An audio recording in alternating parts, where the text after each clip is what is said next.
शिक्षा के अनुसार मनुष्य का जन्म जो है, जिसे हम प्रत्यक्षात जन्म होता है, उस समय ही नहीं माना जाता, बल्कि जब गर्भधारणा हो जाती है उस वक्त से ही उसको माना जाता है। कारण इसका ये है कि हम आमतौर पर समझते हैं कि स्त्री पुरुष का मिलन होने से गर्भ संभव होता है। वास्तविकता बुद्ध धर्म में नहीं मानी है। उनका कहना है कि इसके साथ साथ गंधब्ब यानी चेतना शक्ति का होना भी आवश्यक है, और इस चेतना शक्ति का जब प्रादुर्भाव होता है तभी गर्भ संस्कार फलित होता है। अब उस वक्त से चेतना जो है शरीर के अंदर काम करने लगती है। तो जैसे शरीर बढ़ते जाता है और 3 महीने के बाद वो खासकर चेतना शक्ति कार्यरत होती है, तब से उस पर संस्कार होने लगते हैं। यानी जो कुछ वो सुनता है, माँ के पेट में रहते हुए जो कुछ जानता है, ये समझदारी बढ़ने लगती है। और ये इतना महत्वपूर्ण समय होता है कि अगर सही प्रकार से उस पर परिणाम किए जाए, यानी संस्कार किए जाए, तो आदमी का भविष्य बदल जाता है। उसकी जो गुणवत्ता होती हैं, सद्गुण होते हैं, क्षमताएं होती हैं, इसमें भी काफ़ी परिवर्तन आ जाता है। तो गर्भमंगल ये समारोह इसलिए बुद्ध धर्म में किया जाता है। इसके माने ये हैं कि बच्चे के बढ़ते साथ साथ उसकी माँ की हिफाजत करनी चाहिए, उसके आरोग्य का, उसके मानसिक संस्कारों का, उसके विचारों का, उसकी भावनाएं जो हैं उनका इस तरह से संगोपन किया जाना चाहिए जिससे बच्चे पर बहुत बढ़िया संस्कार हो सके, उसका परिणाम हो सके।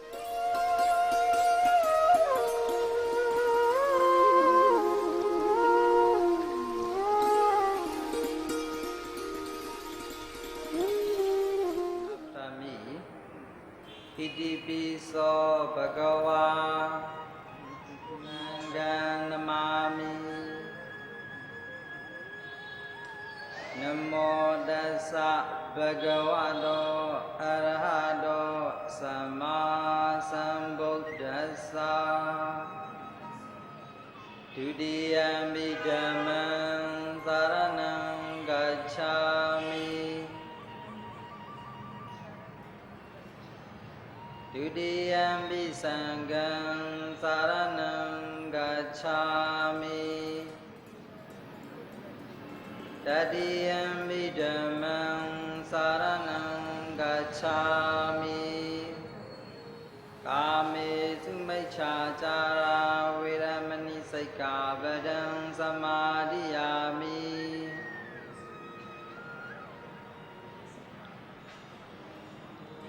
Musāvāda Veramani Sikkhapadam Samadhiyami Pamadatthana Veramani Sikkhapadam Samadhiyami. It is the culture of our Buddhist people. Whatever we do meritorious deed, kusala karma, punya kusala. Before we do meritorious deed, we should observe. The background story of Angulimala Sutta is, at the Buddha lifetime, the Angulimala is a monk. Before he became a monk, he is mother. He gave everybody to collect finger. It is the past story of Angulimala. But when he met Lord Buddha, he became a Bhikshu, monk. One day he went around for food. At the time, he saw one pregnant lady who is very difficult to deliver new child or newborn baby. At the time, he reported to the Lord Buddha, I saw one lady, she is very difficult to deliver newborn baby. At the time, Lord Buddha preached him the Angulimala Sutta. Yadohan Begini Ariyaya Jatiya Jado. Nabi Janami Sin Saja Panan Jivida Warobia. Dena Sijina Suti de Hodu Suti Kabada. The meaning is, when I began a Vaishu, I never gave any of life. By the powers of the true word, that lady be well and happy. The lady and his newborn baby will be well and happy. At the time, that lady in difficult to deliver the newborn baby, well and happy and deliver very well. So the Angulimala Sutta is very powerful directly to the pregnant woman. Nibbana Disikiriya Saita Mingala Modamam Paudata Loga Jami Saitan Yadana Gambadi Adogaina Dana Dowanam Udagambi Winadidi Dabamiwa Padayam Zadiya Zado Nabi Zana Midin Sesa Bawa Moda Godamam Azadi Masra Vyade Amadan Nibiyan Gada Ewa Marikunu Bida Nega Guna Dingaham O Dadinsa Imamadan Buzingi Gilinina Bibi Lido Nadisa Abara Dina Naminigo Mani Ego Bisadam Yawa Sami Datawa Lomando Noina Wina Damindu Yendo Yanga Nupa Winatra Suki Bondube Sadhu Sadhu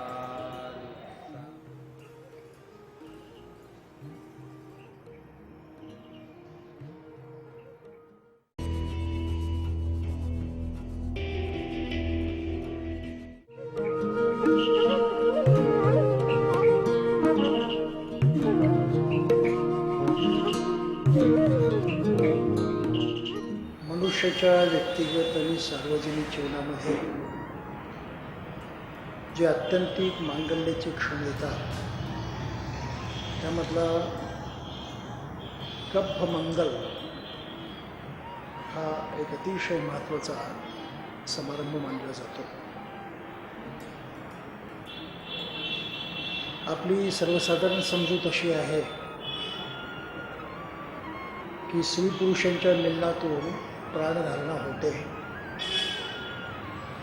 परंतु तथागत भगवान बुद्धांनी असं स्पष्ट म्हटलेलं आहे, एवढंच पुरेसं नाही तर त्या क्षणी चेतना शक्ती उपस्थित राहणं सुद्धा आवश्यक आहे, ज्याला पालीमध्ये गंधप्प असं म्हटलेलं आहे.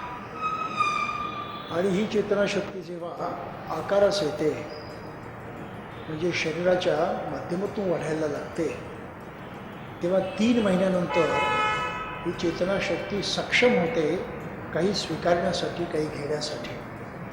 आणि हे स्वीकारणं आणि घेणं जे आहे यालाच आपण व्यावहारिक भाषेमध्ये शिकणं म्हणतो आणि आणखी स्वतःच्या धार्मिक भाषेमध्ये संस्कार असं म्हणतो. त्यामुळं मनुष्याच्या संस्कारांना म्हणजे मानसिकदृष्ट्या शिकण्याच्या प्रक्रियेला प्रारंभ होतो साधारणतः गर्भावस्थेमधल्या 3ऱ्या महिन्यापासून. आणि ही अशी नैसर्गिक स्थिती असल्यामुळं हे गभ्भमंगल किंवा गर्भमंगल हे कार्य अतिशय महत्त्वाचं आणि अतिशय जबाबदारीचं ठरतं. त्याचे प्रामुख्याने 3 भाग पडतात. पहिला भाग असा आहे की प्रत्यक्षात स्त्रीच्या आरोग्याची अतिशय चांगली काळजी घेतली पाहिजे.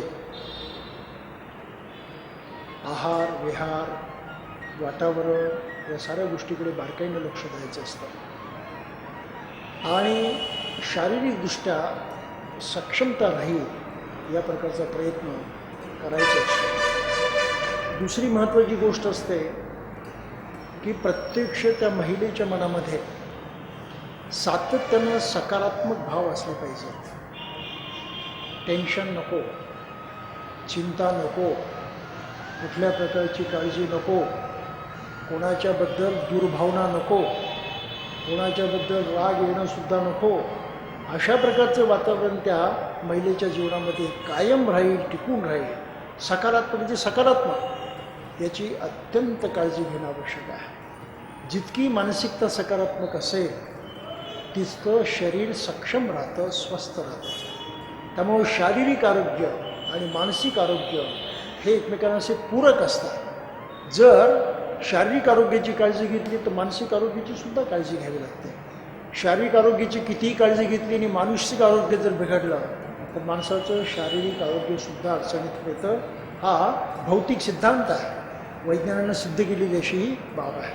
म्हणून महिलेच्या त्या विशिष्ट काळामध्ये ही सर्व मानसिकता व्यवस्थित प्रकारे जोपासली जाईल असा प्रयत्न करणं फार गरजेचं आहे. मैत्री भावना प्रामुख्यानं बाळगत असेल. मनामध्ये अशी होती की मला जो पुत्र होईल तो निर्दोष व्हावा, अत्यंत सद्गुणी व्हावा, त्यानं धर्मजीवनामध्ये काहीतरी पराक्रम करावा, अशा प्रकारची भावना संपूर्ण त्या काळामध्ये त्या महिलेने जोपासली होती. इतकी पराकोटीची श्रद्धा मनामध्ये होती की त्या श्रद्धेचं वर्णन घरच्या लोकांना करणंसुद्धा कठीण होऊन बसलेलं होतं. परिणाम त्याचा असं झाला की अनागरिक धर्मपालासारखा बुद्ध धर्माचं संपूर्ण श्रीलंकेमध्ये पुनरुज्जीवन करणारा एक महापुरुष जन्मास आला. ही अतिशय महत्त्वाची गोष्ट आहे आणि या संस्काराकडे लक्ष देणं फार गरजेचं असतं. आपण म्हणतो माणसाची एक प्रवृत्ती असते, एक स्वभाव असतो. हा स्वभाव घडण्यासाठी या संस्कारांची गरज असते. त्यामुळे महिलेच्या मनामध्ये आपल्या आदर्शप्रती, जे आपल्या जीवनामध्ये सर्वात चांगलं श्रेष्ठ वाटतं त्याप्रती श्रद्धा असली पाहिजे आणि त्याचं सतत मानसिक चिंतन जे आहे त्यात चालू राहिलं पाहिजे, ते करीत राहिलं पाहिजे. दुसरा महत्त्वाचा आस्पेक्ट असा आहे जो बुद्ध धर्मामध्ये प्रामुख्याने महत्त्वाचा मानला जातो, तो म्हणजे त्या संपूर्ण काळामध्ये दुसऱ्यांना मदत करण्याची भावना असली पाहिजे, दुसऱ्यांच्या प्रती मैत्रीची भावना असली पाहिजे, करुणेची भावना असली पाहिजे, दान देण्याची वृत्ती असली पाहिजे. ह्या सकारात्मक बाबी आहे, त्याला इंग्लिशमध्ये पॉझिटिव्हिटी म्हणतात. त्यामुळे पॉझिटिव्हिटी हा जीवनातला एक अत्यंत महत्त्वाचा संस्कार आहे आणि तशी जर महिलेची मानसिकता असेल संपूर्ण त्या कालखंडामध्ये अत्यंत सकारात्मक, अत्यंत पॉझिटिव्ह, तर त्याचा परिणाम त्या गर्भावरती झाल्याशिवाय राहत नाही. म्हणून महिलेच्या बाबतीमध्ये हे असं वातावरण असावं घरामध्ये याची काळजी सर्वांनीच घ्यायची असते. प्राचीन एक परंपरा आपल्या सर्वांना माहीत आहे की शक्यतो गर्भारपणामध्ये मुली माहेरी जाऊन राहत असत आणि बाळंतपण माहेरी होत असत. याचं सर्वात महत्त्वाचं कारण हे आहे की माहेरामध्ये जी आपुलकी आहे, जी आत्मीयता आहे, जी काळजी आहे, चिंता आहे, त्याचा योग्य वातावरण निर्माण करण्यासाठी, गुण्यासाठी अत्यंत उपयोग होत होता आणि महिलेचं मानसिक आरोग्य आणि शारीरिक आरोग्य हे अतिशय कटाक्षानं पाहिलं जात असतं. आता आधुनिक काळामध्ये या सर्व गोष्टी होतील असं नाही, केल्या पाहिजे तसं बंधनही नाही.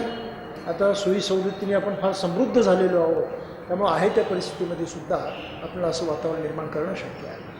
नंबर 2ची गोष्ट अशी आहे की घरामध्ये या विशिष्ट काळामध्ये जे वातावरण असतं आणि जी माणसं वावरत असतात त्यांच्या आचारव्यवहारामध्ये सुद्धा सकारात्मकताच असली पाहिजे.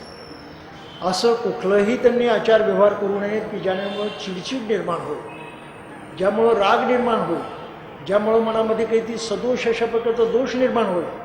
तर त्या महिलेच्या मनावरती असा विपरीत परिणाम होणार नाही याची काळजी घरातल्या कुटुंबियांनी घेणं फार गरजेचं असतं. वादाचे विषय टाळायचे, नाराजीचे विषय टाळायचे, एकमेकाला हिणवण्याचे विषय टाळायचे, टॉन्ट मारण्याचे विषय टाळायचे, जेणेकरून नकारात्मक भावना निर्माण होईल. अशा प्रकारची आपापसामध्ये चर्चा करणं सुद्धा टाळायचं. हा अत्यंत महत्त्वाचा हा प्रसंग असतो आणि ते वातावरण तिथे निर्माण करणं फार गरजेचं असतं. तिसरी आणि महत्त्वाची गोष्ट अशी आहे की या काळामध्ये कुटुंबियांनी नव्हे तर प्रामुख्यानं महिलेनं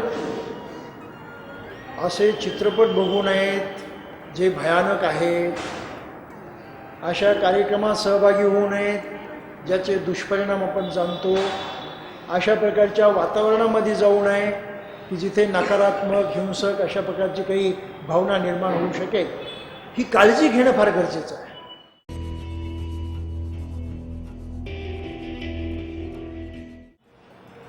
इच्छितान पतितान तुह्यं क्षिपमेव समुच्यतो सत्वे पूरयन्तु चित्तसंकल्पा चन्दोपणरसो यथा मञ्ज्योतिरसो यथा सात्वेति विवाचन्तु सर्वरोगो विनश्यतु माते भवन्त्वन्तराय सुखी दीर्घायुः अभिवादन निक्षां वार्तापचारिणो चत्तारो धम्मा वर्धन्ति आयुर्वर्णो सुखं बलं भवतु सर्वमङ्गलं रक्षन्तु सर्वदेवताः सर्वदुःखानुभावेन सदा सुखी भवन्तु ते भवतु सर्वमङ्गलं रक्षन्तु सर्वदेवताः सर्वधर्मानुभावेन सदा सुखी भवन्तु ते भवतु सर्वमङ्गलं रक्षन्तु सर्वदेवताः सर्वसङ्घानुभावेन सदा सुखी भवन्तु ते.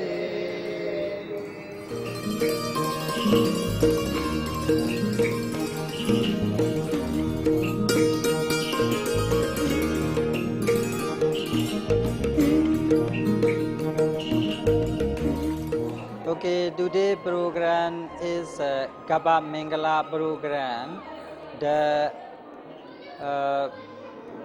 The blessing of pregnant woman, pregnant lady. According to the Mangala Sutta, Mahamangala Sutta, Pujaja Puja Nayana Ida Mangala Modama. Respect to the respective person is a kind of blessing. Samana Nanja Dasana Ida Mangala Modama. Seeing the Bhikshu Sangha is also a kind of blessing. So I would like to say today is a blessing day or auspiciousness day. Especially according to our Buddhist tradition, before deliver the newborn baby, we Buddhist men or we Buddhist people celebrate the Gaba Mangala ceremony, Gaba Mangala program. Lord Buddha also preached the Dhamma about the Gaba Mangala. In the Brahda Bali, the Inguli Mala Sutta is very obvious. In the Inguli Mala Sutta, Angulimala was before he is mother. Son, when he met Lord Buddha, he became a Bhikshu monk. So one day he went around for ample. At the time, he saw one lady who is difficult to deliver a new baby. So when he arrived at monastery, he reported to the Lord Buddha, I saw one lady, I want to help her. I saw one lady, she suffer difficulty. गर्भसंस्काराचा कार्यक्रम हा माझ्या आयुष्यातला सगळ्यात महत्त्वाचा क्षण आहे आणि आम्हा सगळ्या फॅमिली मेंबरला असं वाटत होतं की आम्ही बुद्धिस्ट असल्यामुळे हा जो संस्काराचा कार्यक्रम आहे हा पूर्णपणे बुद्धिस्ट पद्धतीनेच व्हायला पाहिजे. त्याच्यामुळे आज हा पूर्ण कार्यक्रम आम्ही बुद्धिस्ट पद्धतीनेच पार पाडला आहे आणि याचा मला अत्यंत आनंद होत आहे.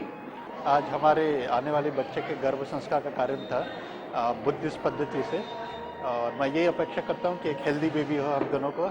आज मेरी लड़की मेत्ता, इसका गब्ब मंगल संस्कार का कार्यक्रम आयोजित किया गया है. यह गब्ब मंगल, गब्ब यह शब्द पाली में है जिसे हिंदी में या मराठी में गर्भ कहते हैं. यह जो बुद्धिस्ट परंपरा है, भगवान बुद्ध के काल से यह परंपरा चलते आ रही है. सर्वप्रथम अंगुलीमाल जो बौद्ध भिक्खु बन गए थे, भगवान बुद्ध ने उन्हें आदेश दिया था, तब से यह गर्भ मंगल का कार्यक्रम आयोजित किया जाता है.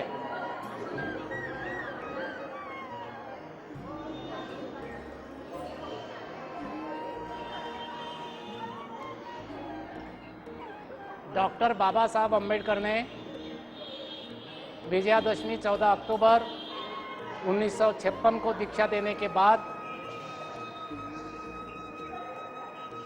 उन्होंने बौद्ध धम्म की दीक्षा हमें दिया और उन्होंने कहा कि किस प्रकार की बौद्ध परंपराएं हैं, इसके बारे में मैं आपको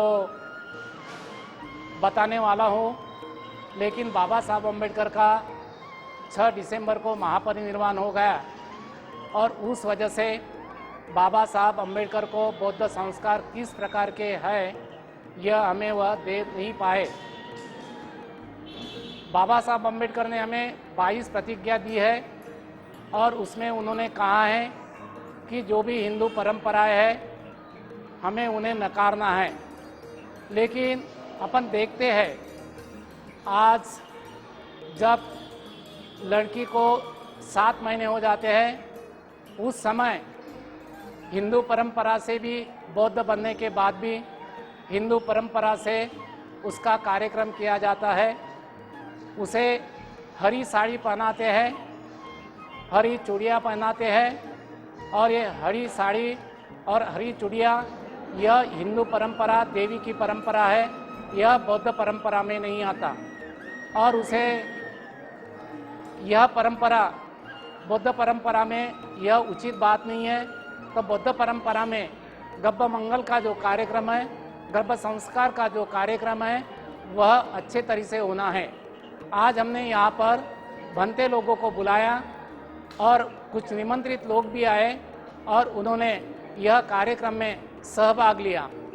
भंते जी लोगों ने जो मंगल कामनाएं हैं, यह कोई परित्राण पाठ नहीं है, इसे परित्राण पाठ नहीं कहते, यह परित्यदेशना है.